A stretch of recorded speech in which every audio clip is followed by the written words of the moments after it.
Sutra. The Buddha said to Ananda, all living beings from beginningless time onwards, and in all kinds of upside-down ways, have created seeds of karma which naturally run their course, like the yaksha cluster.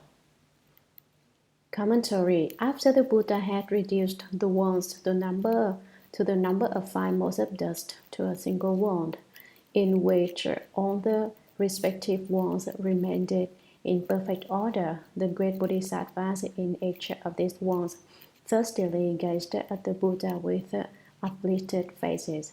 Like Ananda, they were inexpressibly thirsty, wanting to drink the Dharma water of Shakyamuni Buddha. All of you have probably experienced a severe thirst. When you're hungry, after a while, the hunger seems to subside a bit, and is not so severe. But if you are thirsty, perhaps as a result of eating something salty, not having any water to drink is very difficult to bear. Why were the Bodhisattvas so inexpressibly thirsty? They had eaten too much of the songs of affliction. Ananda, who had concentrated exclusively on being greatly learned and had neglected his samadhi power, had eaten too much of the songs of being greatly learned. They wanted the water of samadhi to quench their thirst, to irrigate them, so they thirstily gazed upward. In explaining this, my own throat feels dry, but my dryness comes from talking, whereas the great Bodhisattva's dryness came from not having obtained the Dharma. Some of you aren't clear about this and say, I don't understand what I'm reading. If you know that you don't understand, that itself is understanding. If you truly didn't understand, you wouldn't even aware of your lack of understanding. You would sit there and not know whether you understood. Now you are aware that you do not understand very much of the sutra you are reading, and that means you have some understanding. If you have the hope of understanding, the day will come when you will understand and be clear about the sutra. If you understood thoroughly right now, that would be something else again. In that case, this Dharma master would be left with nothing to eat. If you understood the sutra before I even finished explaining it, what use would there be for me in the future? I'd be useless. However, to understand the sutra immediately isn't possible. It's also impossible to understand everything there is to know about the affairs of the world in a single day. Some time is required. As you read more, you will quite naturally come to understand. Why don't you understand? Because you haven't read much. The Buddha said to Ananda, just as I am now explaining to you who are reading this, the Buddha explained to Ananda. But I'm not the Buddha and you're not Ananda. I'm just explaining this recorded history about Ananda for you. All living beings from beginningless time onwards. All living beings include those born from eggs, from worms, from moisture, or by transformation. Those with form, without form, with thought, or without thought. Those not entirely with thought, and those not entirely without thought. When the Buddha spoke sutras, he himself couldn't completely explain the doctrines. He said, from beginningless time onwards, from time without any starting point. When would you say that was? If you were trying to be logical, you would say this passage doesn't make sense. But in fact, there is no way to state when people came into being. What is the beginning? By way of explanation, just take a single family. You say, I am my father's son. Whose son is your father? Your father is your grandfather's son. Whose son is your grandfather? You keep tracing your family tree until you can't trace it any further. This man was my family's very first founding father, you say. But who was his founding father? Trace that, find out. You cannot find out. It is said that people evolved from monkeys. What did monkeys evolve from? If monkeys can turn into people, how do you know that all people evolved from monkeys? Couldn't any have evolved from pigs or from dogs or from cows? If monkeys can evolve into people, then all other living beings can evolve in the same way. All can undergo mutual transference. So you trace back and forth and you find there isn't any beginning. Now, with scientific and archaeological discoveries, people know how many thousands of years ago things occurred, how many tens of thousands of years ago things occurred. They know where the remains of human bones from 10,000 years ago or a million years ago are found. So what? Is that proof of something? You cannot say it is. It doesn't prove anything. If that's not evidence of anything, then why do societies invest so much money in research and experimentation? You say, that's the foolishness of this world. Having nothing to do, people look for something to do. If they hadn't done these muddled things, how could this world's resources have become so depleted and wasted away? If you truly understand what can you say is real in this world, find something real and bring it here for me to look at. Everyone is born in a stupor and dies in a dream. But they benefit the country, etc. You say, they are muddled people doing muddled things. They think themselves intelligent, but actually they are just cheating themselves because one cannot find the beginning. From beginningless time onward, one need speak of nothing more than one person's life and his genealogy, which has no beginning or end. As to our lives, when would you say they began? Mine began at my birth of this life, you say. If it really did begin just that short time ago, then there's no problem. It is just to be feared that it did not begin such a short time ago. That is why there is a problem. And in all kinds of upside down ways, that foolishness I spoke of before is just to be upside down and to be born in stupor and die in a dream. You say, I've got to give this body some good things to eat and some nice clothes to wear. And then what? Ultimately, then what? As I said before, you're just putting finery on a toilet. What's so great about it? That's to be upside down. To invent something to do when there's nothing to do is to act in all kinds of upside down ways. Is to fail to recognize one's pure basic substance and to apply one's effort to false thinking instead. Ah, you say, so and so is really fine. So what if he is really fine? Or you say, so and so is really rotten. So what if he is really rotten? If you investigate a little more deeply, you'll find that these kinds of things do not exist. What is fine and what is rotten? It is discrimination through the eyes of living beings that divides things into fine and rotten, good and bad, right and wrong. In the treasury of the first come one, there are no such questions. There isn't anything at all in the treasury of the first come one. It is absolutely clean. Our eyes may see the mountains, the rivers, the earth, and vegetation, all the Maya things, but they are simply manifestations of consciousness.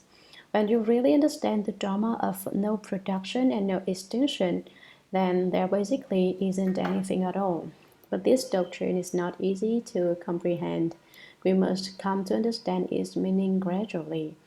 They have created seeds of karma which naturally run their course like the yaksha cluster. Living beings' ignorance leads them to act in upside down ways, and their various upside down acts create every kind of karma. According to their various karmas, they undergo various retributions. Why do people do evil things? It is because of their ignorance, their lack of understanding, their state of delusion. Their delusion leads to the creation of bad karma. And since they create bad karma, they undergo the retribution of suffering.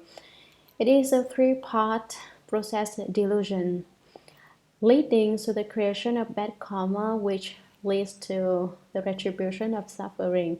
The Buddha compares the process to the yaksha, a shrub found in India which bears 3 fruits in a cluster on one stem.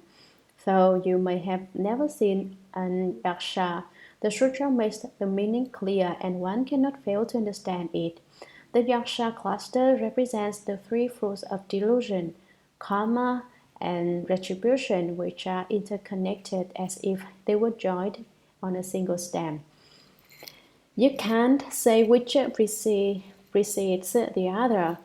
They follow after one another in a continuous revolution, life after life, end after end. Where would you say it all began? There is no beginning. It's an endless cycle on the spinning wheel of the 6 paths of rebirth. Each of us, people born here in the world, is like a fine mote of dust, which suddenly rises high, suddenly falls low, is suddenly up and suddenly down. When your actions are good and meritorious, you are born higher. When you do things which create offenses, you fall. Therefore, we people should do good things and accomplish meritorious deeds. Don't do things which create offenses, because this world runs on the principle of cause and effect, the law of karma, and the seeds of karma naturally run their course. You undergo the retribution for whatever you do. There is a distinction between karma and cause. It is said that whenever you plant a cause, you reap its effect. A cause is a particular action which will lead in the future to a particular effect. Karma is the general process by which this inevitably happens. It's like planting a seed in the ground in the spring. This is the cause which at the end of the growing season brings about the effect of the harvest in the autumn. The entire process from planting through months of growth to maturity and harvest is karma. The causes you plant will determine what harvest you reap. If you plant good causes, you will reap good results. If you plant bad causes, you will reap bad results. Your karma is made up of whatever you ordinarily do most. For example, when you run a business, you engage in commercial karma. Your occupational karma can be good karma or bad. If you are a butcher, for example, you have the occupational karma of killing. If you're a thief, your occupational karma is stealing. If you do nothing but engage in illicit sexual affairs, you have the occupational karma of lust. If you never tell the truth, your occupational karma is lying. In general, whatever you do continually is your karma, and your retribution will be in accordance with it. Thus, karma is created from the very first ignorant thought, and from karma born of ignorance comes retribution. The 3 together like an yaksha cluster. This is how the Buddha clearly explains the process of karma to Ananda in this passage. Sutra. The reason those who cultivate cannot accomplish unsurpassed Bodhi, but instead reach the level of a self-healer or of one enlightened to conditions, or become accomplished in outside ways, as heaven dwellers, or as demon kings, or as members of the retinue of demons, is that they do not know the 2 fundamental rules and are mistaken and confused in their cultivation. They are like one who cooks sand in the hope of creating savory delicacies. They may pass through as many ants as there are most of dust, but in the end, they will not obtain what they want. Commentary. The reason those who cultivate cannot accomplish unsurpassed Bodhi. This includes those of all the outside ways as well as all Buddhists. People cultivate the way in the hope of obtaining something and accomplishing something. What they wish to accomplish is the unsurpassed enlightened way. They want to obtain the unsurpassed fruition of enlightenment. Bodhi is the accomplishment of Buddhahood. Bodhisattvas are called surpassed lords because above them is the Buddha, while Buddhas are the unsurpassed lords. An unsurpassed Bodhi is the state of having accomplished Buddhahood, but instead reach the level of a self-healer or of one enlightened to conditions. Can cultivators reach positions other than Buddhahood? Self-healers are those who hear the Buddha's sound and awaken to the way. They cultivate the Dharma of the Four Truths. Those enlightened to conditions cultivate the Dharma of the 12 links of conditioned causation. All become accomplished in outside ways as heaven dwellers, or as demon kings, or as members of the retinue of demons. What is meant by outside ways? The term has been mentioned often. Those who seek the Dharma outside the mind are said to follow an outside way. In fact, everyone who has not reached enlightenment or realized Buddhahood can be said, in a sense, to an externalist. There are many heavens.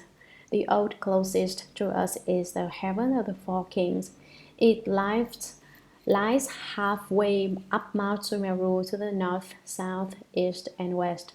The four heavenly kings are the heavenly king of increase and growth, the heavenly king of learning, the heavenly king of the broad eyes, and the heavenly king who upholds his country. The lifespan of the inhabitants of the heaven of the four kings is 500 years.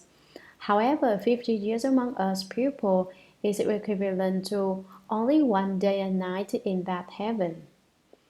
Above the heaven of the four kings is the Jajashrimsha heaven, where the lifespan of inhabitants is 1,000 years. 100 years among people is equivalent to one day and night in the Jajashrimsha heaven.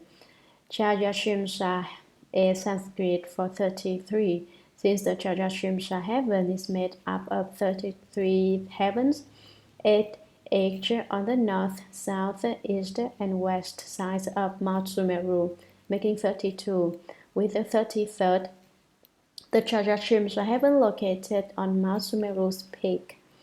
The lord of the Jajashrimsha heaven was a woman in the past. Once she saw a Buddha image in a temple which had a leak in its roof. She resolved to repair the leak so the rain would not ruin the Buddha image. She was a poor peasant woman, but she had friends, and she convinced 32 of her friends to join in her resolve. It was the merit and virtue derived from cultivating this vow which enabled those 33 people to be born in the heavens and become rulers of the heaven of the 33. In the Shurangama mantra is the phrase Nam Mô Yin Thua La Ye. Nam Mô means homage to, and Yin Thua La Ye is the heavenly lord of the heaven of the 33, Indra. The heaven of the four kings and the heaven of the 33 are the first two desire heavens. The rest of the heavens will be explained in detail later. The demon kings dwell in the sixth desire heaven. Not only demon kings, but an entire population of demons dwells there. Demon women, demon children, and demon grandchildren. Demons too have retinues or followings, and the demon kings hold court in the sixth desire heaven, where they reign supreme. Most of the dharmas cultivated in outside ways lead the cultivators to end up as demon kings at best, and more commonly as ordinary demons. At worst, they will end up as demon women. Demon women are particularly beautiful and quite seductive. It doesn't matter who you are. Ananda, for example, who had accomplished the first stage of arhatship, didn't have enough samadhi power to keep control of himself when he saw a demon woman. He was ready to try anything. Demon women are very powerful. You people who cultivate the way should be careful not to let a demon attract you. What do I mean by that? If you don't have sufficient samadhi power, you won't be able to maintain your composure. When you encounter this situation, and the demon will spin you around, and you will find yourself trailing along after a demon woman into a demon's hole. If I say any more, the demons will complain. You're saying so much and exposing all our faults. So I stop talking. In general, just be careful. Develop your samadhi power thoroughly, and then there will be nothing to fear. This is a most wonderful test I'm giving you. Why can't they become Buddhas or even become demon kings? It is that they do not know the two fundamental rules and are mistaken and confused in their cultivation. These two rules are extremely important and will be explained in the following passages. And they misunderstand, they are mistaken about how to cultivate, and as a result become confused. They don't know how to work properly. For example, there is an outside way in India which professes to cultivate asceticism by sleeping on beds of nails. They say that one derives merit and virtue from bearing that kind of pain. What merit and virtue is there in that, even if you were to sleep on knives, it would be of no use. Other people in India emulate the morality of cows and dogs. They mimic the behavior of those animals. Why? It is also a case of being mistaken and confused in their cultivation. They consider themselves genuine cultivators of the way, but they're practicing non-beneficial ascetic practices which reap no fruit, no matter how hard you cultivate them. What are they like? Now the Buddha gives us an example. They are like one who cooks sand in the hope of creating savory delicacies. They may pass through as many ants as there are motes of dust, but in the end they will not obtain what they want. The sand will remain nothing but sand, it cannot change into food. Those who do not understand the two fundamental rules and are mistaken and reckless in their cultivation are doing what amounts to the same thing.